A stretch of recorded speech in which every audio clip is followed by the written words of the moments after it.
Friends, आज हम पढ़ते हैं संविधान की प्रस्तावना। की प्रस्तावना क्या है? ठीक है, प्रस्तावना जो है उसे संविधान की कुंजी कहा जा सकता है, जो संविधान का आधार माना जाता है। हम भारत के लोग भारत को एक संपूर्ण प्रभुत्व संपन्न समाजवादी पंथ निरपेक्ष लोकतांत्रिक गणराज्य बनाने के लिए और उसके समस्त नागरिकों को सामाजिक, आर्थिक और राजनैतिक न्याय, विचार, अभिव्यक्ति, विश्वास, धर्म और उपासना की स्वतंत्रता, प्रतिष्ठा और अवसर की समानता प्राप्त कराने के लिए उन सब व्यक्ति की गरिमा और राष्ट्र की एकता और अखंडता सुनिश्चित करने वाली बंधुता को बढ़ाने के लिए दृढ़ संकल्प होकर अपनी इस संविधान सभा में आज दिनांक 26 नवंबर 1949 ईस्वी अथवा मिति मार्ग सी शुक्ल सप्तमी संवत 2006 विक्रमी को द्वारा इस संविधान को अंगीकृत, अधिनियमित और आत्मकृत करते हैं। यह थी हमारे संविधान की प्रस्तावना। प्रस्तावना एक बार पढ़ लेते हैं। हम भारत के लोग भारत को एक संपूर्ण प्रभुत्व संपन्न समाजवादी पंथ निरपेक्ष लोकतंत्रात्मक गणराज्य बनाने के लिए तथा उसके समस्त नागरिकों को सामाजिक, आर्थिक, राजनैतिक न्याय, विचार, अभिव्यक्ति, विश्वास, धर्म और उपासना की स्वतंत्रता, प्रतिष्ठा और अवसर की समानता प्रदान कराने के लिए या प्राप्त कराने के लिए उन सब व्यक्ति में गरिमा, राष्ट्र की एकता और अखंडता सुनिश्चित कराने वाली बंधुता बढ़ाने के लिए दृढ़ संकल्प होकर अपनी इस संविधान सभा में आज दिनांक 26 नवंबर 1949 ईस्वी मिति मार्ग सी शुक्ल सप्तमी संवत 2006 विक्रमी को द्वारा इस संविधान को अंगीकृत, अधिनियमित और आत्मकृत करते हैं। यह थी हमारी संविधान की, जो संविधान में प्रस्तावना दी गई है। अब हम जानने का प्रयास करते हैं कि इस प्रस्तावना में और क्या क्या है। इस प्रस्तावना के अनुसार इसी प्रस्तावना में 42वें संविधान संशोधन 42वें संविधान संशोधन 42वें संविधान संशोधन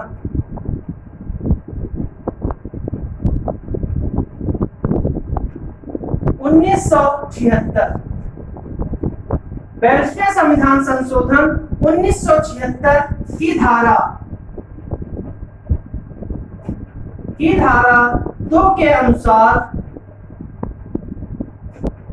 धारा 2 के अनुसार 3 जनवरी 1977 को 3 जनवरी 1977 को कुछ शब्द जोड़े गए थे। उनमें आते हैं समाजवादी।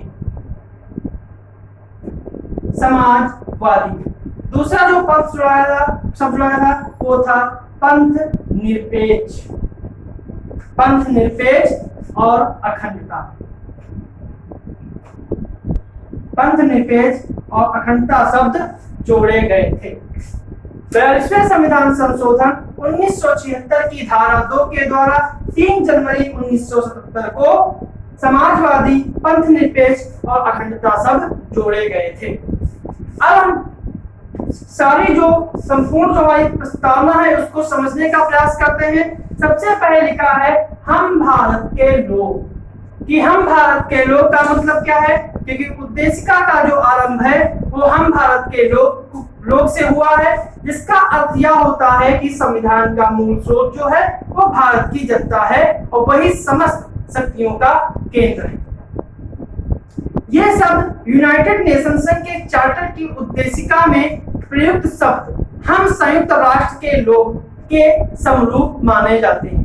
मतलब कि इसकी शुरुआत होती है हम भारत के लोगों से, जिसका अर्थ ये होता है कि संविधान का जो मूल स्रोत है वह भारत की जनता है और वही शक्ति समस्त शक्तियों का केंद्र है।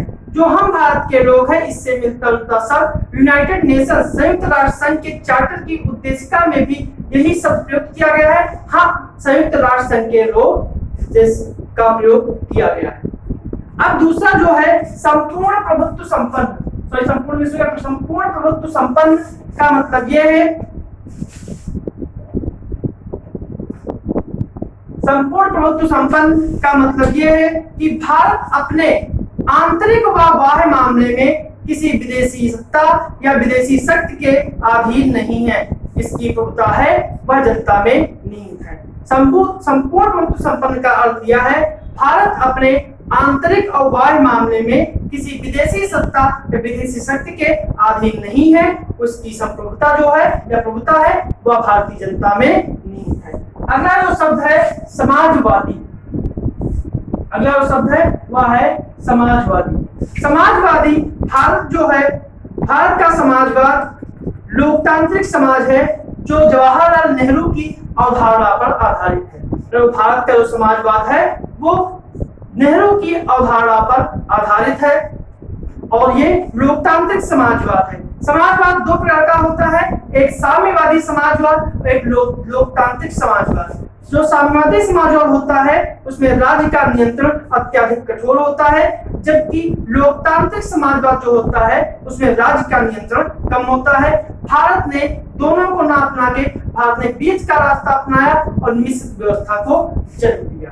अब आते हैं पंथ निरपेक्ष। जो पंथ निरपेक्ष शब्द है, पंथ निरपेक्ष शब्द का अर्थ होता है कि एक ऐसे राज्य से है जो किसी धर्म विशेष की, तो धर्म किसी भी धर्म विशेष को राजधर्म के रूप में मान्यता प्रदान नहीं करता है, बल्कि वह सभी धर्मों को कठोर भाव से समान संरक्षण प्रदान करता है। मतलब पंथ निरपेक्ष का अर्थ यह होता है एक ऐसा राज्य जो किसी धर्म विशेष को राजधर्म के रूप में मान्यता प्रदान नहीं करता है, बल्कि वह सभी धर्मों को समान भाव से संरक्षण प्रदान करता है। फिर आपका है लोकतंत्र। लोकतंत्र या लोकतांत्रिक, लोकतांत्रिक का अर्थ यह है कि भारत एक गणराज्य है, जिसका तात्पर्य यह है कि भारत में एक लोकतांत्रिक देश है। लोकतंत्र से मतलब है लोगों का तंत्र अर्थात जनता का शासन। अब्राहम लिंकन के अनुसार लोकतांत्रिक जो शासन होता है जनता का शासन जनता के लिए और जनता के द्वारा स्थापित किया जाता है। फिर आपका आता है रिपब्लिक अर्थात गणराज्य। गणराज्य क्या है? भारत एक गणराज्य है। इसका अर्थ यह होता है कि भारत का राष्ट्राध्यक्ष जो है वह निर्वाचित होता है, ना कि वह सांगत होता है। इंग्लैंड में लोकतंत्र तो है लेकिन वहां राजतंत्र अपनाया गया है, तो इंग्लैंड एक गणराज्य नहीं है। भारत में जो है जो राष्ट्राध्यक्ष राष्ट्रपति होता है, जो उसका वंशानुगत ना होकर हर 5 वर्ष बाद राष्ट्रपति का चुनाव कराया जाता है, इसलिए भारत एक गणराज्य है। अब संविधान से कुछ महत्वपूर्ण तथ्य पढ़ लेते हैं कि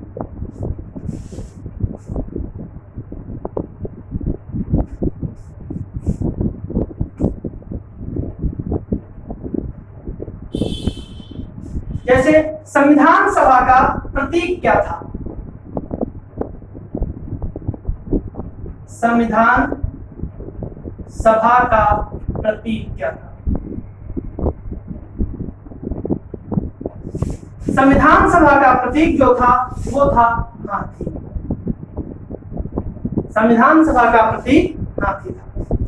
जो संविधान सभा है इसके मुख्य प्रारूपकार कौन थे? मुख्य प्रारूपकार जो संविधान सभा थे इसके मुख्य प्रारूपकार थे एल.एन. मुखर्जी। एल.एन. मुखर्जी थे। संविधान सभा के सुलेखक कौन थे? कि संविधान सभा को लिखा किसने था? सुलेखक दो प्रकार के थे, एक हिंदी और अंग्रेजी। जो अंग्रेजी भाषा को संविधान के सुलेखक किया था वो थे प्रेम बिहारी रायजादा।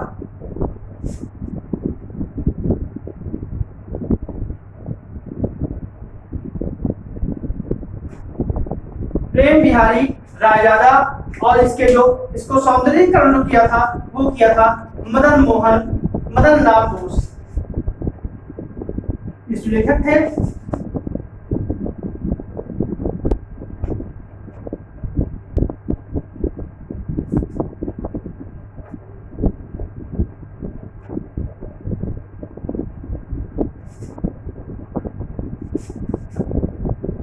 जो समुद्रीकरण थे इसके मदन लाल बोस।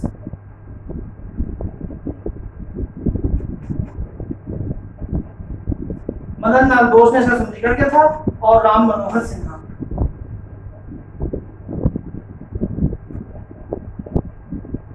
राम मनोहर सिन्हा ने और मदन लाल बोस ने इसका अंग्रेजी का जो संविधान लिखा गया था उसका सौंदर्यीकरण किया था मदन लाल बोस और राम मनोहर सिन्हा ने, जबकि अंग्रेजी में इसे हस्तलिखित किया था प्रेम बिहारी राय यादव ने।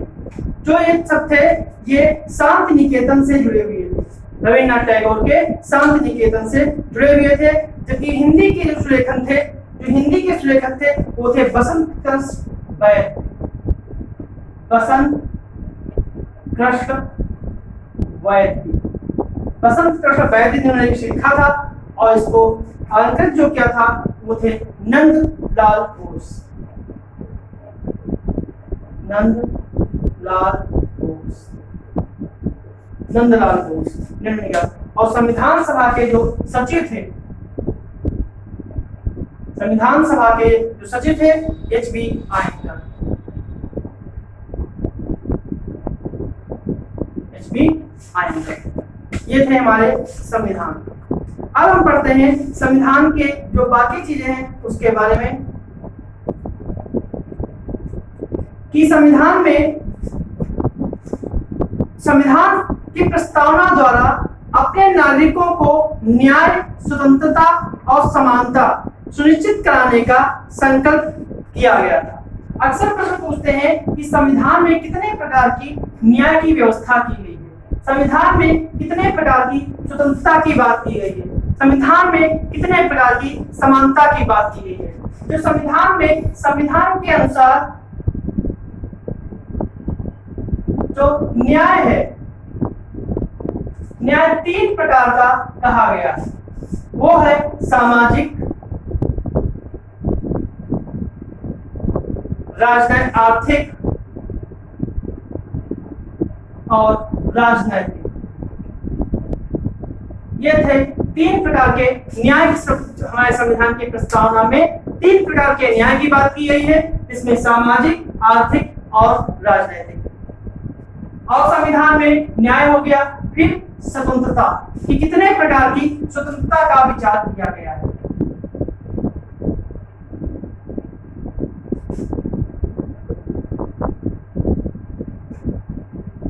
सबसे पहली है विचारों, मतलब विचार की स्वतंत्रता, उपासना की स्वतंत्रता, विचार, उपासना, अभिव्यक्ति,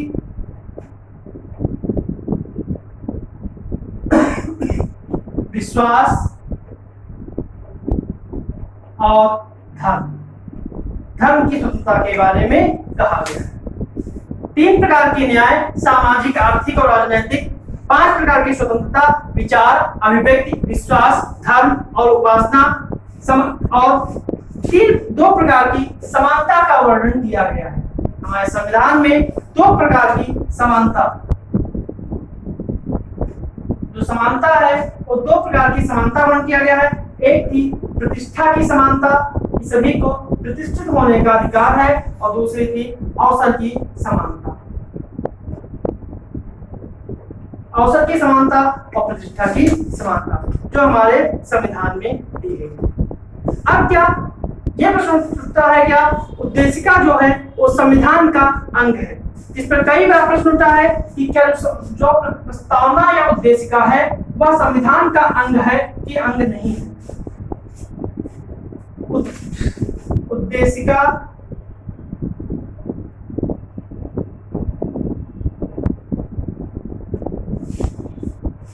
संविधान का अंग है या नहीं, इसके बारे में एक वाद आया था, बेरुबारीवाद। बेरुबारीवाद 1960। बेरुबारीवाद 1960 में जिसमें उच्चतम न्यायालय ने यह कहा था कि उद्देशिका संविधान की प्रेरणा का स्रोत भले ही हो, लेकिन यह संविधान का अंग नहीं है। इसके रहने से इसके मूल उद्देश्यों पर कोई अंतर नहीं पड़ता है। मतलब कि उच्चतम न्यायालय ने कहा था कि उद्देशिका संविधान की प्रेरणा का स्रोत भले ही हो, किंतु यह संविधान का अंग नहीं है। इसके रहने से इसके मूल उद्देश्यों में कोई अंतर नहीं पड़ता है। जहां संविधान की भाषा स्पष्ट है, वहां उद्देशिका जो है संविधान निर्माताओं के भाव को, उनके आशय को समझने में सहायता करती है। इसीलिए कहा जाता है कि संविधान निर्माताओं के विचारों को जानने की कुंजी जो है वह प्रस्तावना है। इसलिए इसके बाद एक बार आया था केशवानंद भारती बनाम